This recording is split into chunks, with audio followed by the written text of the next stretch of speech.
Assalamualaikum warahmatullahi wabarakatuh. Perkenalkan, nama saya Sri Pujiati dari Universitas Murka.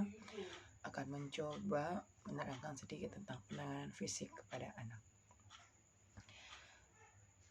Pada pasal 6 Undang-Undang Nomor 23 Tahun 2004 menyatakan bahwa kekerasan fisik sebagaimana dimaksud adalah perbuatan yang mengakibatkan rasa sakit, jatuh sakit, ataupun luka berat. Menurut para ahli, Kavlan dan Sunden, perilaku kekerasan adalah suatu keadaan di mana seseorang melakukan tindakan yang dapat membahayakan secara fisik baik terhadap anak maupun orang lain dan lingkungan. Dan menurut Sarjono Sukanto, kekerasan sebagai istilah yang dipergunakan bagi terjadinya cedera mental ataupun fisik. Kekerasan diartikan sebagai upaya ancaman, usaha dan penggunaan fisik yang dilakukan oleh seseorang yang dapat menimbulkan luka baik fisik maupun non-fisik terhadap anak ataupun orang lain. Kekerasan secara umum digunakan untuk menggambarkan perilaku baik yang terbuka maupun tertutup dan baik yang bersifat menyerang atau bertahan yang disertai penggunaan kekuatan kepada seseorang, baik itu mendorong, mencubit, menjewer dan sebagainya. Itu dikatakan juga kekerasan fisik kepada seseorang ataupun anak di lingkungan kita juga.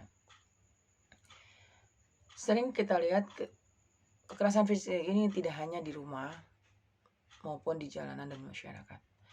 Kadang kita sudah melihat di media sosial yang selalu menayangkan atau memperlihatkan kelakuan fisik kepada anak, yang mana anak itu sering diancam, digebuk, dicubit, yang sering terjadi di media sosial saat-saat ini.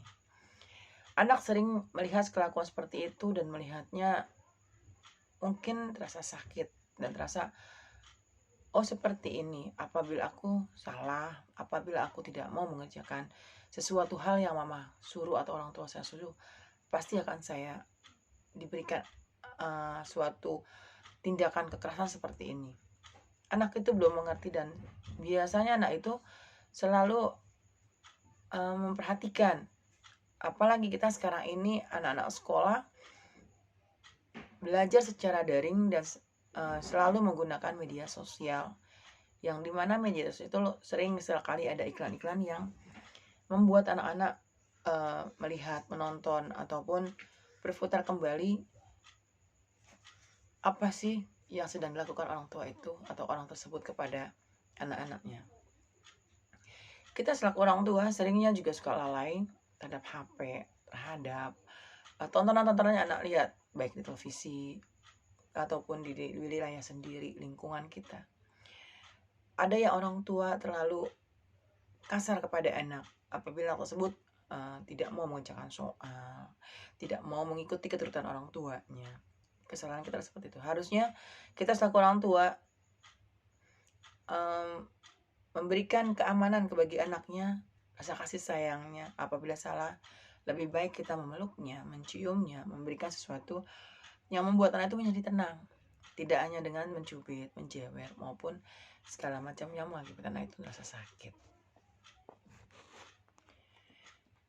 Kadang kekerasan membuat anak tuh teringat, dari kecil aku seperti ini, gimana kalau aku besar? Nah, itu menjadi pikiran yang begitu membuat anak akan merasakan, oh ya, jadi aku harus lebih baik dari yang lalu. Tapi tidak dengan cara kekerasan. Mereka akan bisa dengan sendirinya atau dengan mengertinya sendiri apa yang harus aku lakukan agar orang tuaku senang dan anak-anak orang tuaku menjadi bangga kepadaku. Ya. Yang sering terjadi itu seperti itu di lingkungan masyarakat ya, terutama. Gitu. Metodenya kita pelan-pelan wawancarai, pelan-pelan terhadap anak tersebut. Kita kasih support kepada mereka, orang tuanya kita kasih arahan pendidikan atau semacam kita sharing kepada orang tuanya. pendekatan dengan anaknya. Bila orang tua tidak menyukai apa yang kamu lakukan, yuk kita lakukan yang terbaik untuk orang tuanya, atau kita selalu memberikan support kepada anak tersebut. Lakukanlah apa yang harus kamu lakukan yang terbaik untuk kamu. Orang tua itu tidak mungkin akan berbuat jahat ataupun berbuat buruk kepada kamu andaikan kamu melakukan yang terbaik. Adapun kamu salah, pasti orang tua kamu akan menegur dengan baik. Seperti itu yang biasa saya lakukan kepada anak saya. Jaga nada bicara kita, jangan terlalu kasar. Anak juga akan merasa, aduh mama saya kasar ya bilangnya seperti ini. Itu membuat anak menjadi rasa percaya dirinya kurang kepada orang tua. Dengarkan dan tindak lanjuti apa yang anak itu inginkan. Jawab apa yang anak tanyakan. Yakinlah bahwa mereka tidak bersalah. Berikan rasa aman kepada anak. Jangan selalu menyalahkan anak. Kita sebagai orang tua harus introspeksi sendiri. Apakah kita seperti itu juga waktu dahulunya? Banyak data yang saya terima, entah dari orang tua murid, warga setempat, maupun dari teman-teman yang sering kita jumpai di tempat kita berdiam diri atau teman-teman kita yang lalu. Banyak orang tua bahwa kekerasan pada anak itu sudah sering kami terima gitu. Tapi terkadang orang tua juga tidak menyadari gitu, bahwa menjewer, mencubit, menggebuk itu suatu kekerasan fisik. Kita hanya sering melakukan itu kepada anak seperti mencubit ya. Itu sering banget kita lakukan, mencubit atau menjewer. Untuk kekerasan yang lain insya Allah kita sebagai orang tua tidak melakukannya. Biasanya sasaran tersebut itu anak kecil atau anak-anak usia dini dan bahkan bagi anak besar juga. Jadi kekerasan anak adalah tindakan kekerasan secara fisik, seksual, penganiayaan emosional, dan pengabaian terhadap orang tua. Kekerasan terhadap anak memiliki dampak yang luar biasa. Ada anak menjadi negatif dan agresif serta mudah frustasi karena akibat kekerasan fisik yang kita lakukan. Orang tua sekalinya tidak menyadari apa yang kita lakukan.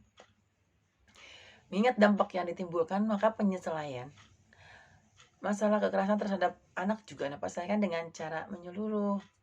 Ya, seperti tadi yang saya bilangkan, dengan pendekatan terhadap anak, terus menjaga kasih sayang anak, terus mencium anak, menyayangi anak, kasih respon anak, kasih tanggapan yang terbaik untuk anaknya. Kekerasan pada anak, setiap perbuatan dilakukan pada orang tua itu membuat anak jadi sengsara, menderita secara fisik maupun psikis, dan atau akan terlantar anak tersebut.